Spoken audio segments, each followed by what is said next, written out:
हमारी अदालतें, इन सब का क्या रवैया रहा है आपके इशू के तरफ? देखें, इसके ख़िलाफ़ तो यहाँ लापता अफराद के लवाकिन मौजूद है जिनके बहुत से केसेस जो है ना कमीशन ने ख़ुद मुस्तरद किए हैं, और कमीशन पर हमारे साथ साथ जो है ना जितने मिसिंग पर्सनस की यहाँ तंजीमें हैं पाकिस्तान में, उन्होंने भी एतराज़ात दायर किए। सबसे पहले तो उनका रवैया ये है कि लवाकिन को अरासा किया जाए, उन्हें किसी भी तरीके से टॉर्चर किया जाए कि वो अपने केस से दस्तबरदार हो। ऐसे मुतअद्दिद केसेस हमारे पास है जहाँ जो है ना धोखाधड़ी से, जाकिर मजीद की वालदा यहाँ मौजूद है, धोखाधड़ी से उन पर जो है ना स्टाम्प पेपर पे साइन करवाए गए, ये कहकर कि हम आपके बच्चे को लेकर आएंगे, और उस स्टाम्प पेपर के ऊपर लिखा हुआ था कि जाकिर मजीद की वालदा कह रही है कि मेरा बेटा जो है ना दुबई में है।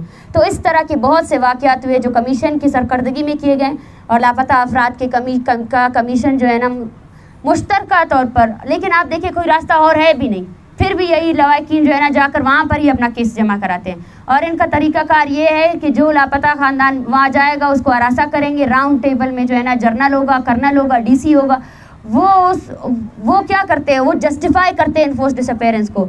वो अपने अदारों से ये सवाल नहीं पूछते हैं कि आपने इस फ़र्द को लापता किया है, इसकी वालदा यहाँ बैठी हुई है, ये फ़र्द कहाँ है। वो उल्टा उस वालदा से सवाल करते हैं कि आपका बेटा कहाँ है, आपका बेटा किसी जुर्म में उसने कोई कार्रवाई की है या नहीं की है। तो स्टार्ट से ले अगर आपके इस कानून में, आपके इस मुल्क में जो है ना जिबरी गुमशुदगी जस्टिफाइबल है, और आपका कानून जिसमें जो है ना 24 आवर्स के बाद जो है ना लोगों को बाजियाब करना और उनको अदालत में पेश करना, वो शक अगर आप उसको काट देते हैं तो फिर तो ये तहरीकें नहीं होंगी। फिर तो बलोच मान जाएगा कि उसके तमाम फैसले मिलिट्री कोर्ट्स पे हो रहा है, उसको मारने वाली रियासत कौन है। तो फिर तो मेरे ख्याल से इस एहतजाजी धरने को GHQ के सामने होना चाहिए, ये GHQ के सामने होना चाहिए, फिर ये मुतालबा उनसे होना चाहिए। लेकिन ये अब ये रियासत पर डिपेंड करता है कि वो अपना फैसला क्या करती है।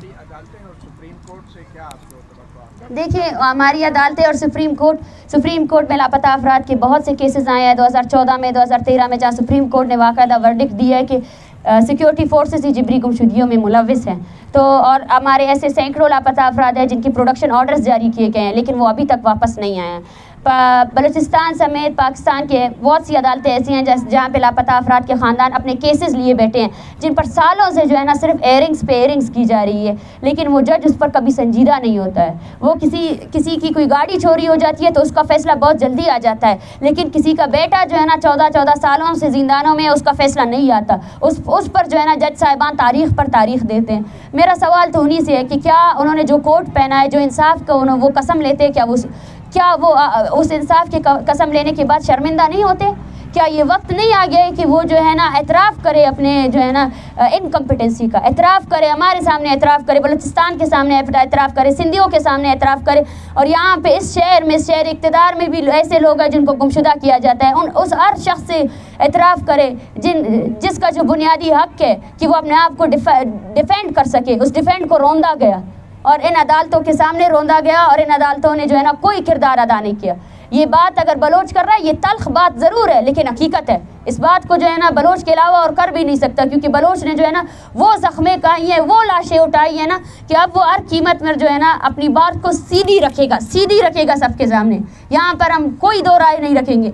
हम 12 कह चुके हैं कि पाकिस्तान की एजेंसीज हमारी नस्लकुशी कर रहे हैं, कोई भी दरमियान में कोई वो नहीं है। सिर्फ एक ही चीज़ है, हम मजलूम कौम है और वो जालिम है जो हमारे वसाइल से अपनी ताकत आजमाई कर रहा है, हमारे लोगों को मार रहा है। Thank you.